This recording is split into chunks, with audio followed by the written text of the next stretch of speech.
और ब्रेक के बाद एक बार फिर से आपका स्वागत है। शारदीय नवरात्र का आज दूसरा दिन है। मां ब्रह्मचारिणी की पूजा अर्चना हो रही है। मंदिरों में भक्तों का तांता लगा है। मंदिरों में जय माता दी की गूंज सुनाई दे रही है। तो मंदिरों को फूलों से खूबसूरत तरीके से सजाया गया है। सुरक्षा के भी पुख्ता इंतजाम किए गए हैं। देश भर में मंदिरों में भक्त सुबह सवेरे पहुंच गए, माँ की आराधना कर रहे हैं, माँ की आरती कर रहे हैं, माँ का जप कर रहे हैं। कहते हैं कि अगर ये जो 9 दिन हैं, पावन 9 दिन होते हैं, इनमें आप कोई भी मनोकामना रखते हैं, माँ से कुछ मांगते हैं तो आपकी मनोकामना जरूर पूरी होती है। आज दूसरा दिन है, माँ ब्रह्मचारिणी की पूजा हो रही है और देखिए माँ को प्रसन्न करने की कोशिश मंदिरों में की जा रही है। भक्त भी माँ को प्रसन्न करने की कोशिश कर रहे हैं, मंदिरों में पहुँच रहे हैं। माँ को जो फल प्रिय है वो माँ को चढ़ाया जा रहा है। माँ का श्रृंगार देखिए किस खूबसूरती के साथ किया गया है। तो दूर दूर से भक्त आज मंदिरों में पहुंच रहे हैं, माँ का दीदार वो कर रहे हैं। दूसरा दिन है शारदीय नवरात्र का और वैसे आप इन 9 के 9 दिन देखेंगे तो माँ की आराधना करने के लिए भक्त पहुंचते हैं मंदिर।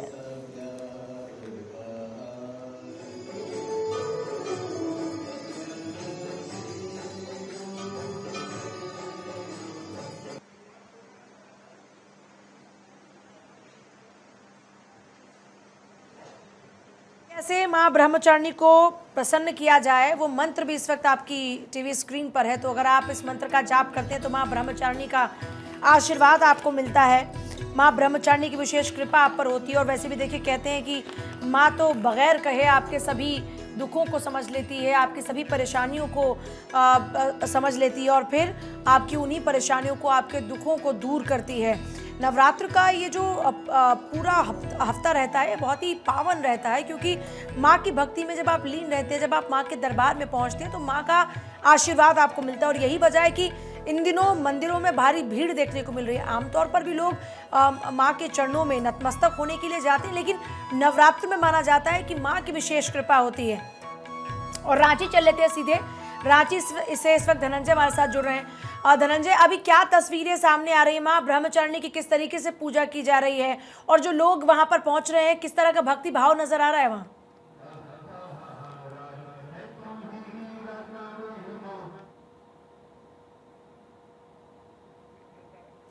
धनंजय, आप सुन पा रहे हैं क्या? शायद आवाज नहीं जा पा रही। जी जी जी, आरती हो रही है। जो जी देखिए, मैं सीधे तस्वीरें दिखाता हूँ। मंदिर में देखिए आरती हो रही है लोग। और झारखंड में जो बारिश हो रही है, बहुत तेज बारिश के बावजूद मंदिरों में इस तरह से भीड़, तो वो आस्था ही दिखाता है कि भक्तों में जो माता का आस्था है। देखिए आरती होने के बाद लोग आरती ले रहे हैं और मंदिर में पूजा पाठ करने के लिए लोग पहुंच भी रहे हैं। क्योंकि सुबह से ही, देर रात से ही झारखंड में बारिश हो रही है और रांची में भी बारिश हो रही है। और बारिश होने के बावजूद भक्तों का जो उत्साह वो कम नहीं है।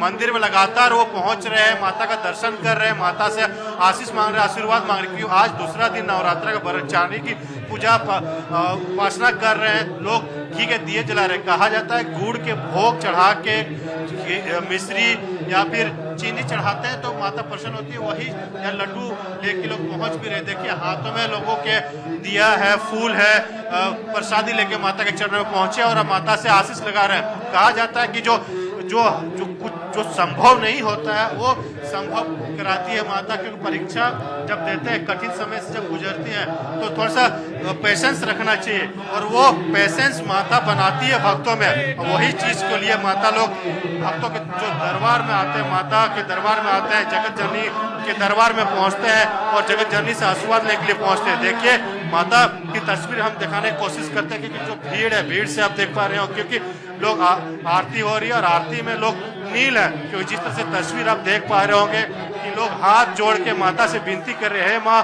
जो दुख दर्द है, कष्ट है, मनोकामना पूरी करे, घर में सुख समृद्धि रहे। क्योंकि घरों में अपने सुख समृद्धि को लेके ही पूजा अर्चना करने के लिए आते हैं। और कहा जाता है कि आज 9 दिनों तक घर में चंडी पाठ किया जाता है। अलग अलग तरीके के पकवान से माता का भोग लगाया जाता है। और ये भी एक बात है, देखिए हम लोग तो उपवास रखते हैं, लेकिन बंगाल और जो बंगाली वासी लोग होते हैं, माता जब धरती पर पधारती है तो अलग अलग पकवान घरों में बनाकर खाते भी है, अपने लोगों को खिलाते भी है। क्यों कहा जाता है कि जब माता बेटी जब घर आती है तो बेटी के आगमन पे घरों में एक उत्साह होती है। तो उसी तरह से माता का जब आगमन होता है बंगाल समुदाय में तो लोग पूजा अर्चना करते हैं, माता के सामने में आशीर्वाद करते हैं। 9 दिनों तक पूरी तरह से इसी पूजा पाठ किया जाता है और सालों से इंतजार रहता है कि माता धरती पे उतरे और माता का आशीष करे, पूजा अर्चना करे। हाथ जोड़कर लोग माता से विनती कर रहे हैं, माता से कल कमनों में आरती कर रहे हैं और तमाम चीजों को देख पा रहे हैं। इसी तरह पूरे मंदिर में भीड़ है और बाहर में भी इसी से लोग भक्तों का तांता लगा हुआ है। और देखिए एक आस्था रहती है माता के चरणों में जब पहुंचते हैं, एक फूल जो फूल लेके धूप घास जो होता है वो लेके आते हैं, जोआ फूल होता है, सादा फूल होता है, गेंदा फूल, तमाम फूल से माता का श्रृंगार करते हैं, घरों में पूजा की जाती है। खास तौर पर कहा जाता है कि उड़ल फूल से माता काफी प्रसन्न हो जाती है, तो रोज प्रत्येक दिन एक पूजा अर्चना करते हैं और पाठ सुनते हैं। जो सती का पाठ होता है, दुर्गा चालीसा होता है, वो चालीसा करते हैं, घरों में उपासना करते हैं और लगभग सुबह सुबह हर घरों में ऐसे आपको देखने को मिलेगा। पूरे 10 दिनों तक नवरात्रा में इस बार दुर्गा दशमी तक आपको इसी तरह से पूजा पाठ देखने को मिलेगा, भक्तों में आस्था देखने को मिलेगा और इसी तरह से पट होगा। क्यों मंदिर जिस तरह से सजाया गया, घरों को भी इस तरह से सजाया जाता है, क्योंकि जब दुर्गा पूजा की माता धरती पधारने का इंतजार करते हैं तो घरों को महीने भर से सजाया शुरू कर देते हैं। यहाँ पे झारखंड, बंगाल में और पूरे देश में अगर बात की जाए तो दुर्गा पूजा का इसी तरह आस्था होती है। तो ब्रह्मचारिणी माता को खुश करने की कोशिश की जा रही है। माता दुर्गा के सामने में कर जोड़ के नमन कर रहे हैं कि हे माता, जो भी परेशानियां है, जो भी तकलीफ है वो हरे, जो मनोकामना है पूरा करें जगत जननी। क्योंकि कहा जाता है कि देखिए इनके विवाह नहीं होता है। माता कठिन तपस्या करके भगवान शिव को प्राप्त किए थे सती के रूप में। जब वो आए थे, पूजा पासना किया था, तो उन्होंने पूरे कठिन तप किया था। कहा जाता है कि आप परिश्रम करते हैं, कठिन तप करते हैं, माता के चरणों में आशीष झुकाते हैं, जो भी मनोकामना होती है वो पूरा होते हैं। जो जिनके विवाह नहीं होता है, माता के चरणों में वो आशीष लेके आते हैं, पूजा अर्चना करने के लिए आते हैं।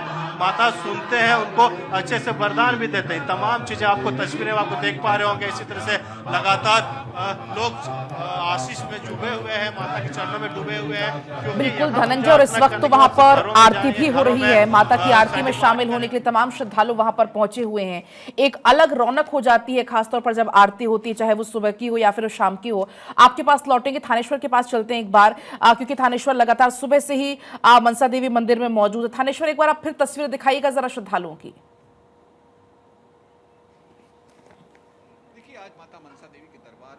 देखेंगे कि अभी तक यहाँ भक्तों की लाइनें टूटी नहीं है, क्योंकि देश के कोने कोने से लोग माँ मनसा देवी के दर्शन करने के लिए आते हैं। माँ मनसा देवी के वो अलौकिक दर्शन आपको करवाने का प्रयास करता हूँ, जिनकी एक झलक पाने के लिए लोग यहाँ पर आते हैं। कहा जाता है कि माता मनसा देवी लोग यहाँ पर आते हैं। कहा जाता है कि माता मनसा देवी जो है वो जल्द ही प्रसन्न हो जाती है, क्योंकि माता माँ है ना, और माँ एक भक्त की केवल चेहरा देखती है, उनकी इच्छाएं पूरी कर लेती है। आप जो ये अलौकिक दर्शन कर रहे हैं, ये माता मनसा देवी सिद्ध पीठ के वो अलौकिक दर्शन है जिसकी एक झलक पाने के लिए लोग सुबह 3 बजे से लाइनों में लगते हैं। और सबसे बड़ी बात है कि माता मनसा देवी के दरबार में आकर किसी को कोई मांगता नहीं है। आप देख सकते हैं कि सब भक्त केवल माँ के सामने हाथ जोड़कर माँ की अर्चना कर रहे हैं, वो कुछ मांग नहीं रहे, क्योंकि कहा जाता है कि माँ मनसा देवी सब भक्तों के मन की बात स्वयं ही जान लेती है और सबकी इच्छाएं पूरी कर देती है। कहा जाता है कि कर्जा, झगड़ा, रोग, बीमारी, संकट, आफत, विपदा, भारी, ये जब चीजें घर में आ जाती है तो इंसान परेशान होता है, चारों तरफ से घिर जाता है। तो माँ मनसा देवी की जो पूजा करते हैं तो माँ उनकी सभी इच्छाएं पूरी करती है। कहा जाता है कि जो आज दूसरे नवरात्रे के दिन जो माँ ब्रह्मचारिणी की पूजा होती है, तो माँ ब्रह्मचारिणी इंसानों को तप, त्याग और तपस्या करने के बारे में संदेश देती है। कोई विशेष सहयोग बन रहा है, शिव से विवाह कर माता की कृपा बहुत ज्यादा हो, क्या कोई ऐसा विशेष समय है जिस पर लोग भक्त अगर पूजा करते हैं तो उन पर विशेष कृपा होगी? देखिए, इस बार जो विशेष संयोग ये बन रहा है कि जो नवरात्रे हैं वो 9 दिन के नहीं 10 दिन के हैं। जब कहा जाता है कि जब 10 दिन के नवरात्रे हो जाते हैं तो उस समय माँ स्वयं पृथ्वी पर रहती है और बच्चों की जो मनोकामना है वो जल्द पूरी कर देती है। पिछले साल आपने देखा था कि नवरात्रों की संख्या एक कम थी, तो पूरा पिछला साल किस तरीके से बीता है। हर जगह झगड़ा, क्लेश, युद्ध और जो जल प्रलय जैसी विपदा आई है उसी के कारण थे। जैसे ही श्राद्ध खत्म हुए, नवरात्रे शुरू हुए, आज से समझिए कि पूरे विश्व में ये जो विपदा थी, जो झगड़ा, क्लेश या युद्ध चल रहा था, उसका समापन होना शुरू हो गया। अगला साल जो आने वाला है वो बहुत अच्छा आएगा, आपसी भाईचारा बढ़ेगा, व्यापार बढ़ेगा और जो पड़ोसी देश हैं उनसे सामंजस्य बनेगा। और सबसे बड़ी बात है कि माँ की जो सवारी कल आगमन हुआ है वो गज पर यानी हाथी पर सवार होकर माँ आई है। कहा जाता है कि जब हाथी पर सवार होकर माँ आती है तो बहुत ज्यादा धन धान्य उससे परिपूर्ण होकर के आती है। और इसके साथ जब माँ का विसर्जन होगा 10वें दिन, तो वो माँ इंसान के कंधे पर जाएगी। तो कहा जाता है कि इंसान जब माँ को अपने कंधे पर बिठा कर ले जाता है तो माँ एक बहुत बड़ा वरदान देती है। तो इसीलिए ये जो आने वाला साल है बहुत ही उत्तम उत्तम साल है। और सबसे बड़ी बात है कि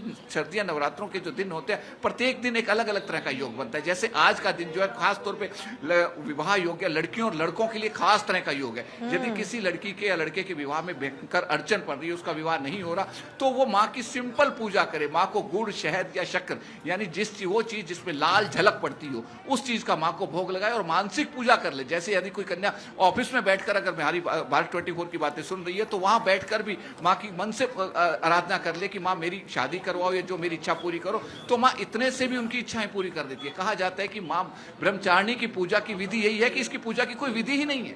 और माँ को प्रसन्न करने की भला किस तरह की विधि हो? वैसे शास्त्रों में बहुत लंबी चौड़ी विधि दी गई है, लेकिन कलयुग में सब कोई विधि काम नहीं करती। केवल मानसिक जो पूजा होती है वो कारोबार रहती है। ऐसे तरीके से पूजा की जाए कि आपके होठ भी ना हिलें, जिसमें और वैसे भी डॉक्टर थानेश्वर कहा जाता है कि माँ के दरबार में तो अगर आप जाप कर अगर एक बार हाजिरी लगाते हो तो माँ आपकी तमाम मनोकामनाओं को पूरा कर देती है।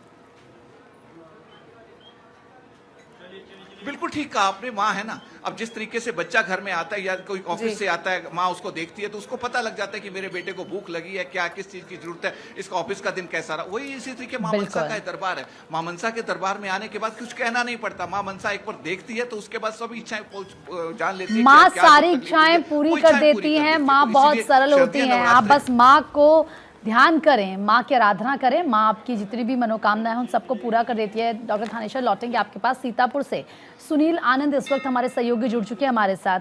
सुनील, जरा बताएं कि सीतापुर में कैसे माँ की आराधना की जा रही है, वहां पर क्या कुछ खास तैयारियां हैं? जी बिल्कुल, आपको बताना चाहूंगा कि भारत की मां ललिता देवी मंदिर में मौजूद है और यहाँ पर आज नवरात्रि का दूसरा दिन है। किस तरीके से कल जैसे भारत 24 ने लाइव तस्वीरें दिखाएगा, आज यहाँ पर किस तरीके से जन सैलाब उभरा है, पुलिस की साफ चौबंद व्यवस्था है। तस्वीरों में साफ तौर पे आपको नजर आ रहा होगा किस तरीके से महिलाओं की लाइन अलग लगाई गई है और पुरुषों की लाइन अलग लगाई है। भारत 24 लगातार आपको लाइव तस्वीरें दिखा रहा है किस तरीके से श्रद्धालुओं का जन सैलाब यहाँ पर उमड़ा है माँ ललिता देवी में, क्योंकि ये जो है आस्था का केंद्र है, पौराणिक मंदिर है। आदि शक्ति पीठ माँ ललिता देवी यहाँ पर मौजूद है। कहाँ से आए हैं आप लोग? कुछ श्रद्धालु है हमारे साथ बातचीत करने के लिए। लखनऊ से आए हैं, क्या श्रद्धा है? माता रानी सबकी सुरक्षा करे। आपकी श्रद्धा क्या है माता?